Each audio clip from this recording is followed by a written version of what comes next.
Bonsoir mesdames et messieurs et merci de nous suivre sur la télévision de la famille CVK. Voici les titres de votre journal. 3 janvier 1966, 3 janvier 2018, voici 52 ans que le régime du premier président du Burkina Faso, Maurice Yameogo, s'écroulait par la volonté du peuple à travers un soulèvement populaire. L'Union d'action syndicale a encore commémoré l'événement aujourd'hui. Et puis, la situation de l'année scolaire et universitaire inquiète les parents d'élèves qui sont allés le signifier au Premier ministre. Encore, bonsoir et merci d'être des nôtres. Comme annoncé en titre, l'Union d'action syndicale a réuni à la Bourse du Travail ses militants pour commémorer le soulèvement populaire du 3 janvier 1966 qui a vu la chute du régime du président Maurice Yameogo. Les temps forts avec Delphine Banissi et Dieudonné Koumsara. 3 janvier 1966 à 3 janvier 2018, le soulèvement populaire qui a conduit à la chute du premier président de la Haute-Volta, Maurice Yameogo, à 52 ans. Entre les causes qui ont conduit les travailleurs de l'époque à la manifestation et la situation sociopolitique actuelle, il ressort une similitude que le président de mois de l'unité d'action syndicale n'a pas manqué d'évoquer lors de sa communication sur l'historique du 3 janvier 1966. Ce qu'il faut retenir aujourd'hui, surtout par rapport aux derniers événements que nous avons connus, et comme je l'ai dit, il y a une certaine similitude. C'est l'ensemble de l'écoute des préoccupations véritables des travailleurs. On reste toujours dans le dilatoire pour dire les organisations syndicales, c'est des subversifs, c'est des gens qui sont affiliés à des partis politiques, ceci et cela, au lieu d'écouter ou de créer les véritables cartes de dialogue social pour qu'on s'écoute. Parce que nous aussi, nous sommes les fils du pays.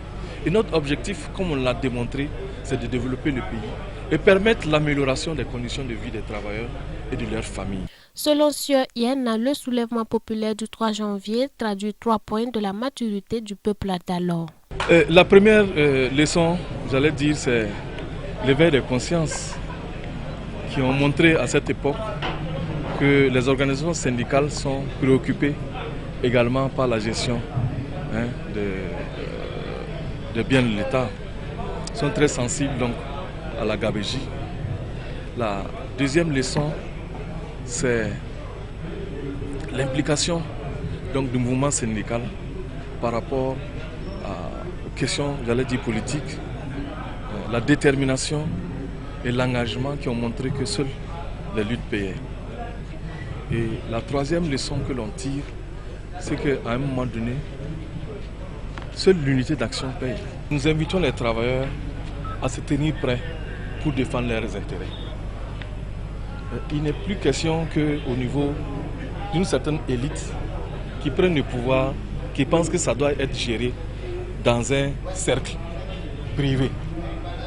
Nous devons avoir la possibilité de dire voilà ça et ça, ce n'est pas bon. 52 ans après, le mot d'ordre est toujours d'actualité. Le président de mois de l'unité d'action syndicale invite à tous les travailleurs à se tenir prêts pour toute action à mener. La salle de conférence de la Bourse du Travail a refusé du monde ce matin. Tous sont venus prendre part à ce panel dont les thèmes portaient sur l'historique du 3 janvier 1966 et les atteintes à la liberté syndicale. Yann Augustin Blaise, Olivier Guy Ouedraogo et Bassolma Bazier étaient les principaux communicateurs de ce panel. Les parents d'élèves du Burkina Faso réunis au sein de l'association UNAPESB plaident auprès du Premier ministre Paul Kabatieba pour une année scolaire et universitaire 2017-2018 réussie. C'était hier à la primature en présence de Odette Zouangena. L'année scolaire et académique 2017-2018 est émaillée de grèves, de sittings et de meetings à n'a pas fini.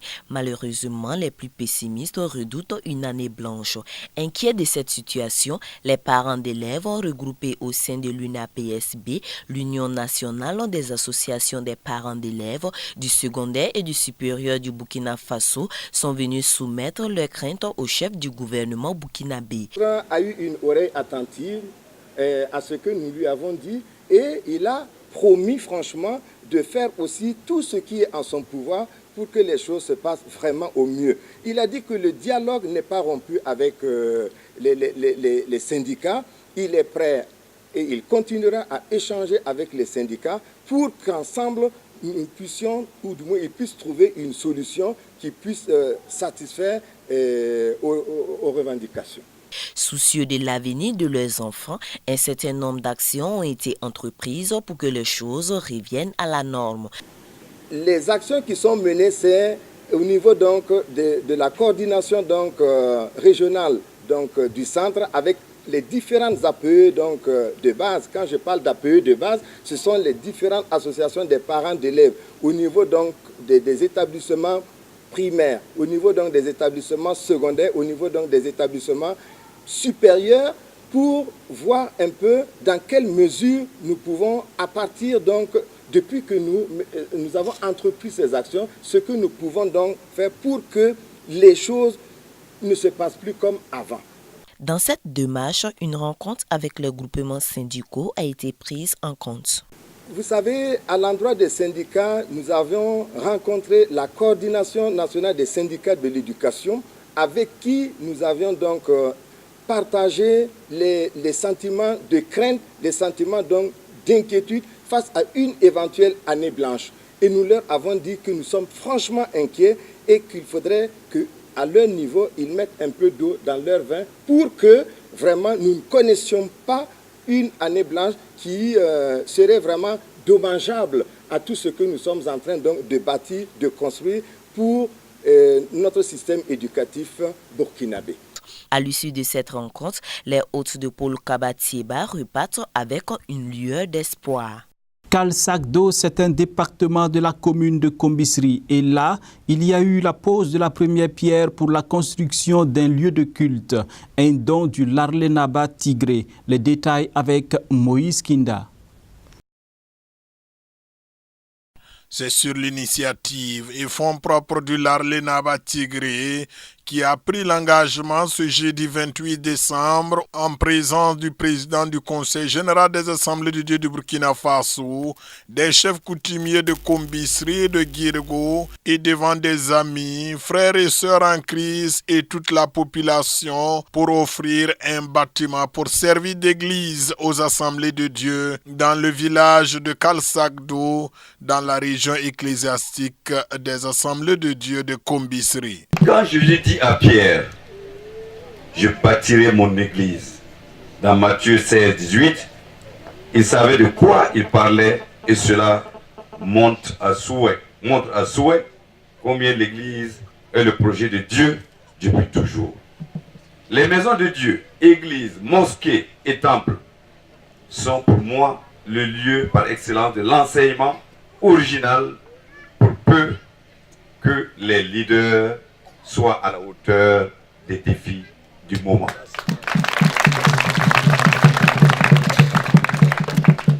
C'est pourquoi vous me verrez en train d'accompagner la construction d'églises, de mosquées que j'ai déjà réalisées, de temples, etc.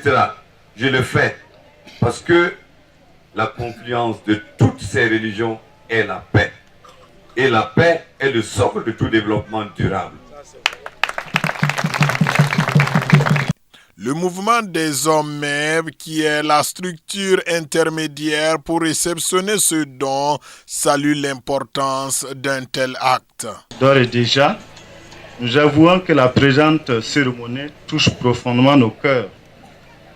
En effet, la pose de la première pierre de cet après-midi est d'une portée, j'allais dire, d'une grande portée. Une grande portée en ce sens qu'en perspective, nous comptons investir sur ces lieux à la hauteur de la cérémonie de ce soir.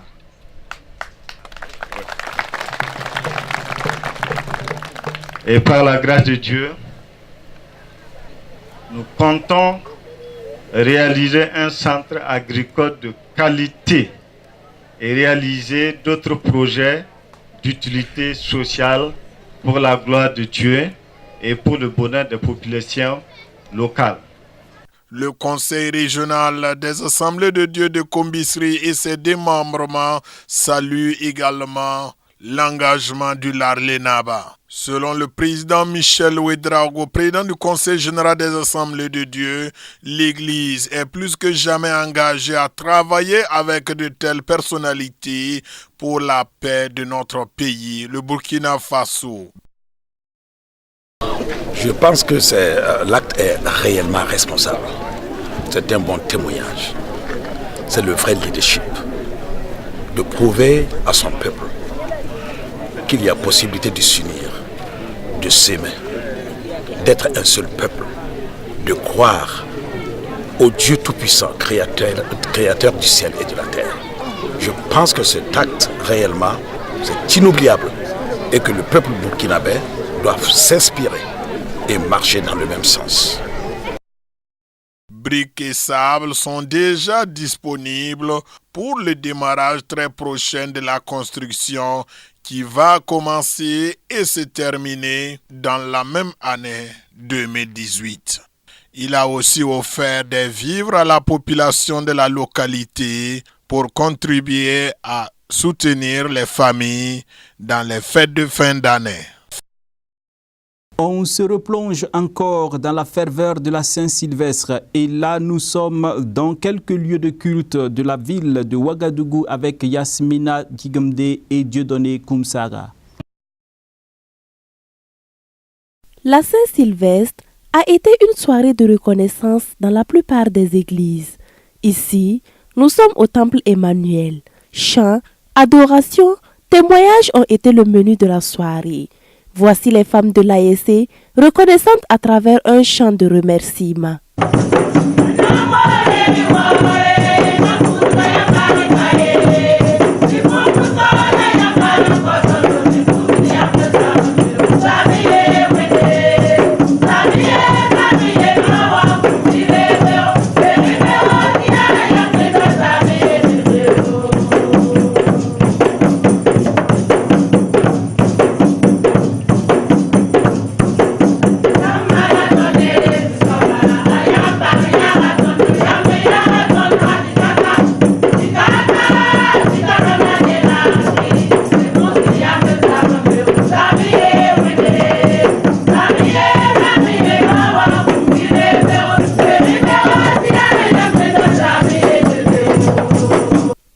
Quant au pasteur principal de l'église, lui, il exhorte le peuple élu de ne jamais oublier qu'ils ne sont que des étrangers sur cette terre.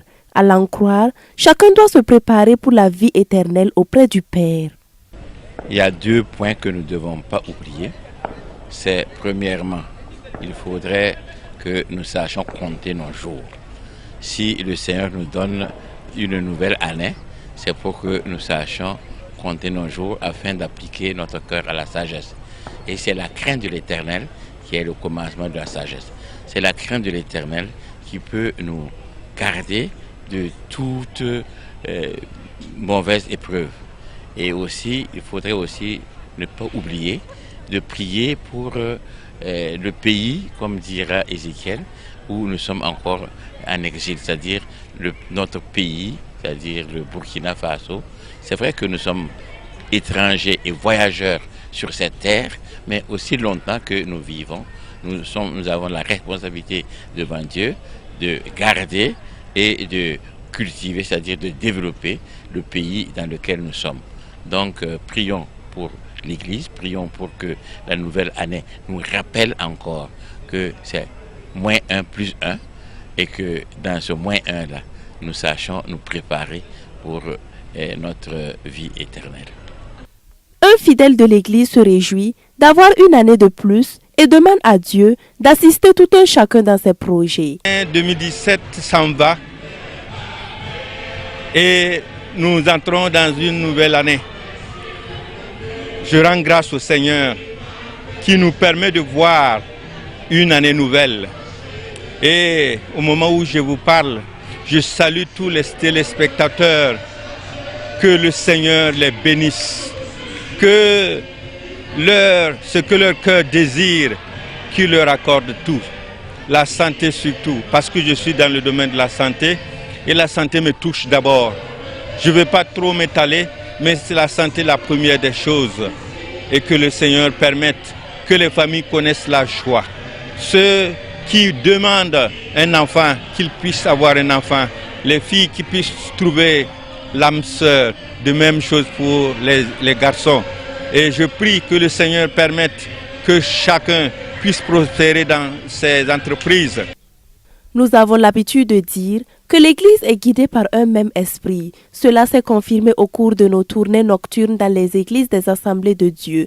Ici, nous sommes à 6-1, même effervescence. C'est le temps des témoignages. À les en croire, l'année 2017 a été une année d'épreuve, mais Dieu, dans son amour infini, a toujours tendu sa main. Le pasteur Douglas Ouedraogo invite les fidèles au partage. Selon lui, les fidèles doivent s'entraider mutuellement. Je crois que l'Église d'aujourd'hui a beaucoup à faire. Il est bien vrai que l'Église œuvre, mais nous constatons de plus en plus que beaucoup ont des talents, ont des dons et qui ne partagent pas avec les autres. Et il est nécessaire que l'Église revienne là-dessus pour que nous puissions nous aider les uns les autres et préparer le retour du Seigneur. Le pasteur Douglas Ouedraogo fait un briefing sur le thème de l'Église. Le thème de l'année pour l'Église des Assemblées de Dieu de 601, nous le trouvons dans 1 Pierre, au chapitre 4, à partir du verset 8, qui nous demande et qui nous interpelle de travailler avec amour et utiliser les dons que le Seigneur nous a donnés pour aider les uns et les autres. À 6-1 et au temple Emmanuel, la Saint-Sylvestre a été une soirée de reconnaissance des bienfaits de l'Éternel, riche en couleurs et en spiritualité. Adieu 2017 et vive 2018 dans la foi, le partage et l'amour du prochain. L'actualité internationale à présent et nous faisons escale au Libéria où le président élu nouvellement, George Weah, s'apprête à prêter serment le 22 janvier prochain. Il dit mesurer les défis qui sont les siens. George Weah prendra ses fonctions de président du Libéria le 22 janvier. La tâche s'annonce immense pour l'ancien Ballon d'Or dans l'un des pays les plus pauvres de la planète et où la paix demeure fragile. À lui donc de savoir s'entourer pour mener à bien sa mission et réaliser une transition en douceur. Nous allons mettre en place un gouvernement. Bien sûr, nous avons des économistes pour nous mettre sur la voie. Et comme vous le voyez, c'est la première transition pacifique et démocratique. Le gouvernement a son équipe, nous avons notre équipe et nous allons discuter. Ils vont regarder ce qu'il y a dans les caisses et trouver comment aller de l'avant. Donc nous mettrons cette équipe en place, ensemble. Élu avec plus de 61% des voix, George Weah succédera à Ellen Johnson Sirleaf au pouvoir depuis 12 ans. Il entend d'ailleurs s'appuyer sur les progrès accomplis durant cette période. Il aura pour principale mission de renforcer le système de soins et d'éducation, moderniser les infrastructures du pays, relancer l'économie ou encore s'attaquer à la corruption. C'est tout pour cette édition. Merci d'avoir été des nôtres et bonne suite de programmes sur la télévision de la famille.